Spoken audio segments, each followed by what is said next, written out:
চলন্ত বাসে ছিনতাই থেকে শুরু করে ধর্ষণ, রাস্তায় কিংবা পথে ছিনতাইকারীদের হাতে সর্বস্ব খোয়ানোর ঘটনা এখন যেন নিয়মিত হয়ে দাঁড়িয়েছে। সন্ধ্যা হলে ডাকাত আতঙ্ক ছড়িয়ে পড়ছে মানুষের মধ্যে, বাড়ছে খুন, লেক, নদী বা খোলা মাঠ থেকে উদ্ধার হচ্ছে লাশ। 6 মাসে সরকারের তরফ থেকে নানা আশ্বাস দিলেও খোদ পুলিশের পরিসংখ্যান বলছে ভিন্ন কথা। যতই দিন যাচ্ছে ততই অপরাধ বাড়ছে। সরকারের পক্ষ থেকে পুলিশের নিষ্ক্রিয়তাকে এর জন্য দায়ী করা হলেও আমাদের অনুসন্ধান বলছে ভিন্ন কথা। আমাদের বিশ্লেষণ হলো, পুলিশকে উল্টো রাজনৈতিক পাগলা ঘোড়া হিসেবে ব্যবহার করছে অন্তর্বর্তী সরকার। সন্ত্রাস দমনে নিষ্ক্রিয় করে রাখছে পুলিশকে। চলুন যাওয়া যাক বিশ্লেষণে। দায়িত্ব নেওয়ার পর সরকারের সবচেয়ে বড় মাথা ব্যথা ছিল আগস্টে থানা থেকে লুট হওয়া অস্ত্র ও গোলাবারুদ।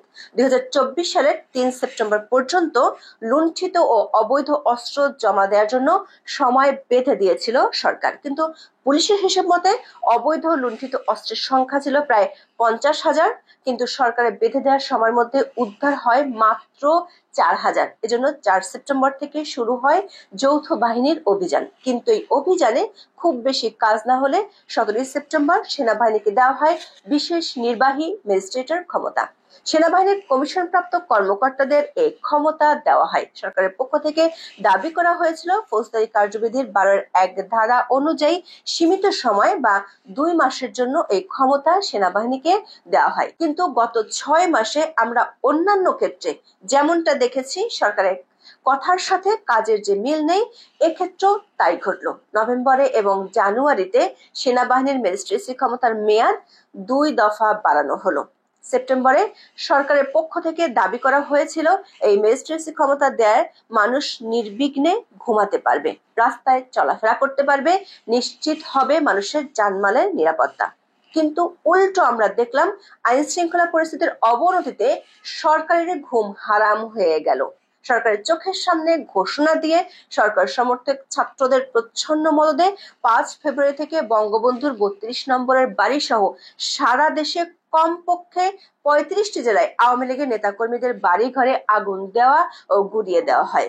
গাজীপুরের সাবেক মুক্তিযোদ্ধা মন্ত্রীর বাড়িতে হামলা করতে গিয়ে স্থানীয় জনতার হাতে মারধরের শিকার হয় বৈষম্য বিরোধীদের কয়েকজন। এই ঘটনায় উল্টো ব্যবস্থা নেওয়া শুরু করে সরকার, চালু করে শয়তান খোঁজা অভিযান, কিন্তু সেই অভিযানে মূলত আওয়ামী লীগ নেতা কর্মীদেরকে গ্রেফতার করা হয়। দেশি বিদেশি নানা সংস্থার কাছে এই অভিযানটি সমালোচিত হয়। অভিযোগ আছে অভিযানকে কেন্দ্র করে স্থানীয়ভাবে বেড়েছে বিএনপি ও পুলিশের চাঁদাবাজি। আইন শৃঙ্খলা পরিস্থিতির এতটা চরম অবনতি হয়েছে যা অস্বীকার করতে পারেননি খোদ সরকারের প্রধান উপদেষ্টা ডক্টর মোহাম্মদ ইউনূস। 3 ফেব্রুয়ারি তিনি আইন শৃঙ্খলা রক্ষাকারী বাহিনীকে যুদ্ধকালীন পরিস্থিতির মতো সর্বোচ্চ সতর্কতা অবলম্বনের নির্দেশ দেন। কমান্ড সেন্টার গঠনের কথাও বলেন। সরকার 9 ফেব্রুয়ারি থেকে চালু করে এই কমান্ড সেন্টার। সরকারের পক্ষ থেকে জানানো হয় স্বরাষ্ট্র মন্ত্রণালয়ের অধীনে এই কমান্ড সেন্টারটি পরিচালিত হচ্ছে। সেন্টারটির সঙ্গে আইন শৃঙ্খলা রক্ষাকারী বিভিন্ন বাহিনী, police, BGB, RAB, coast guard, arm force ব্যাটালিয়নের সদস্যরা যুক্ত আছেন। আইন শৃঙ্খলা পরিস্থিতির উন্নতিতে এত যে সরকারি আয়োজন, তাতে কি লাভ কিছু হচ্ছে? দেখে আসি পরিসংখ্যান কি বলছে।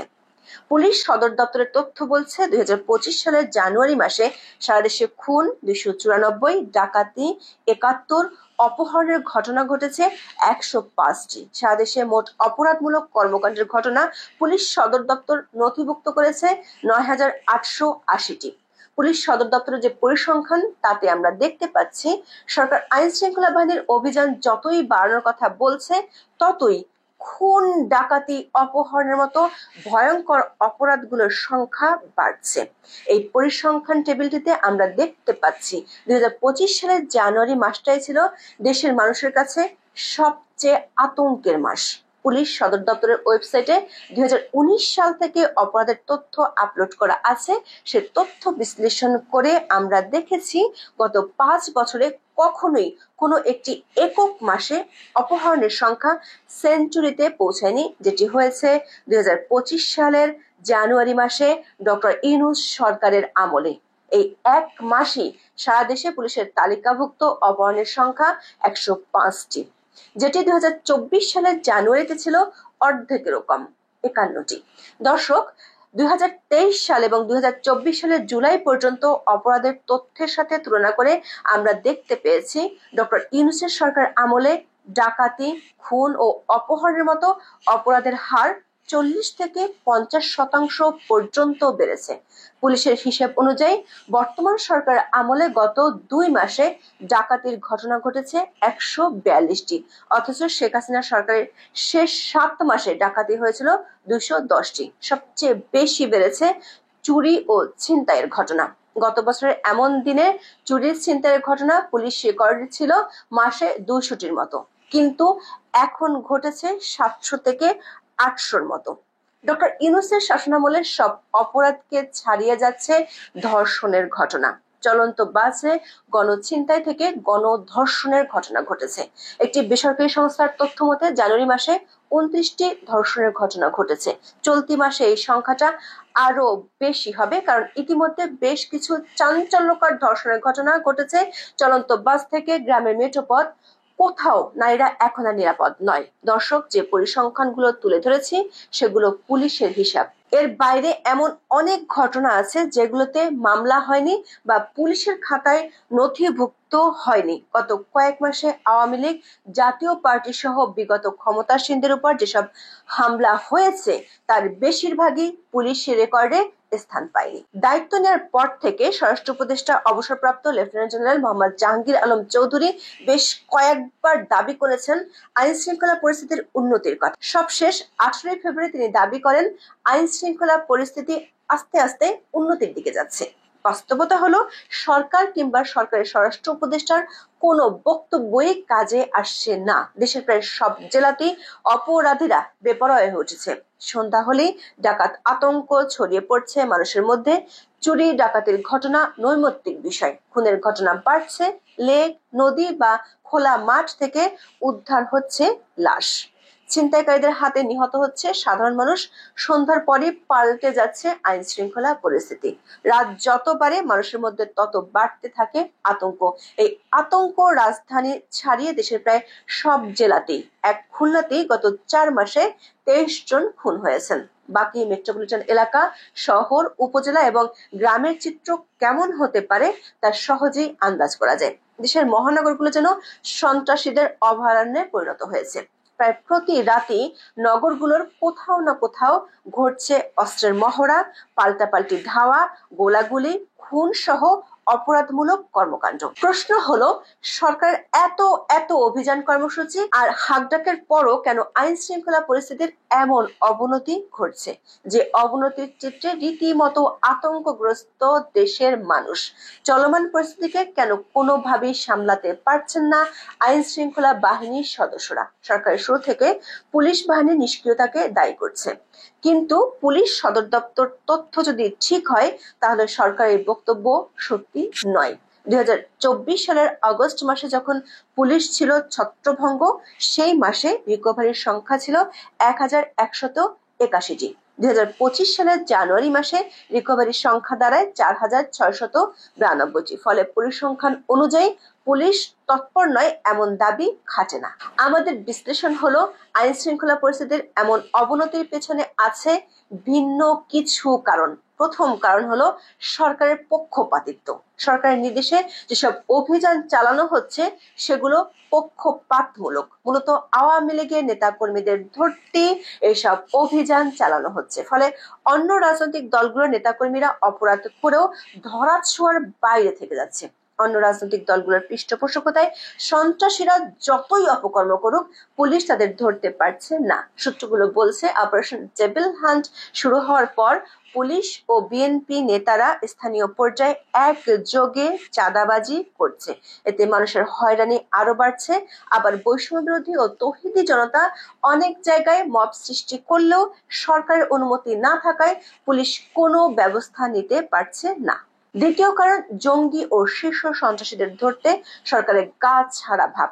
কারা অধিদপ্তরের তথ্য মতে জুলাই আগস্টের আন্দোলনের সময় বিশৃঙ্খলা সৃষ্টি করে কারাগার থেকে পালিয়েছিল 22 শতাধিক আসামি। এর মধ্যে এখনো 7 শতাধিক আসামি লাপাত্তা। 11 জন শীর্ষ সন্ত্রাসী জামিনে মুক্তি পেয়েছে, জঙ্গি মুক্তি পেয়েছে 174 জন।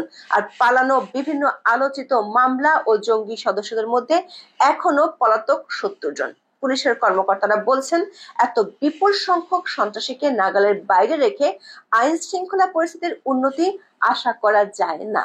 তৃতীয় কারণ, অবৈধ অস্ত্র উদ্ধার না হওয়া। পুলিশ সদর দপ্তরের তথ্য অনুযায়ী 5 আগস্ট ও এর আগে পরে দুর্বৃত্তরা থানা, কারাগার ও বিভিন্ন প্রতিষ্ঠান থেকে 5,829টি আগ্নেয়াস্ত্র এবং 6,51,609টি গুলি লুটে নেয়। এর মধ্যে 4,283টি অস্ত্র এবং 3,88,182টি গুলি এরই মধ্যে উদ্ধার করা হয়েছে। লুট হওয়া অস্ত্রের মধ্যে অত্যাধুনিক অ্যাসল্ট রাইফেল ও স্নাইপার রাইফেল রয়েছে।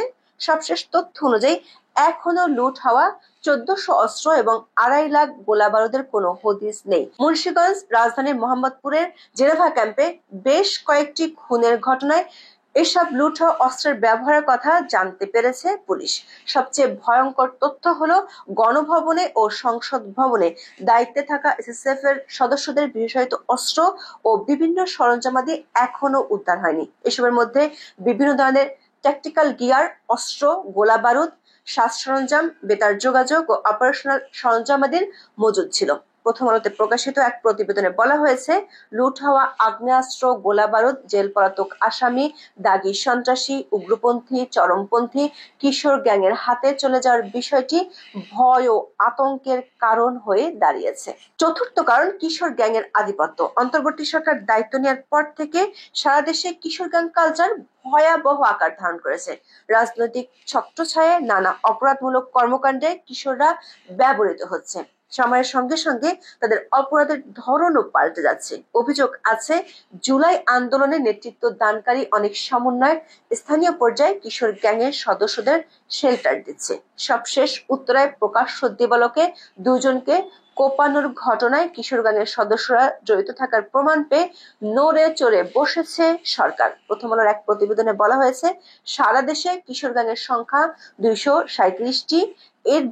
এদের বিরুদ্ধে 780টি মামলা আছে, কিন্তু রাজনৈতিক চাপে পুলিশ এসব মামলায় কাউকে গ্রেপ্তার করতে পারছে না। সূত্রগুলো বলছে, পুলিশের পক্ষ থেকে বারবার রাজধানীর বিহারী পল্লীতে অভিযান চালানোর তাগিদ দেওয়া হলেও সরকার রাজনৈতিক কারণে সায় দিচ্ছে না। কিশোর গ্যাংয়ের আধিপত্য এতটা বেড়েছে যে সবশেষ যৌথ বাহিনীর সাথে তাদের বন্দুক যুদ্ধ হয়েছে। পুলিশ বাধ্য হচ্ছে সেই পুরানো ক্রসফায়ার গল্পে ফিরে যেতে। পরিসংখ্যান বলছে, অপরাধ বাড়ছে। পুলিশ বলছে, অপরাধ দমনে তারা আগের মতোই রাজনৈতিক পাগলা ঘোড়া হিসেবে ব্যবহৃত হচ্ছে। কিন্তু ভয়ঙ্কর সব অস্ত্র সন্ত্রাসীরা এখনো পুরোপুরি ব্যবহার শুরু করেনি। সেগুলো ব্যবহার হওয়া শুরু করলে পরিস্থিতি পুরোপুরি হাতের নাগালের বাইরে চলে যাবে। ভেঙে পড়বে পুরো কাঠামো, বাড়বে আরো সামাজিক অস্থিরতা। আজ এ পর্যন্ত। সবাই ভালো থাকুন, সুস্থ থাকুন, নিরাপদে থাকুন। দেখা হবে আগামী পর্বে।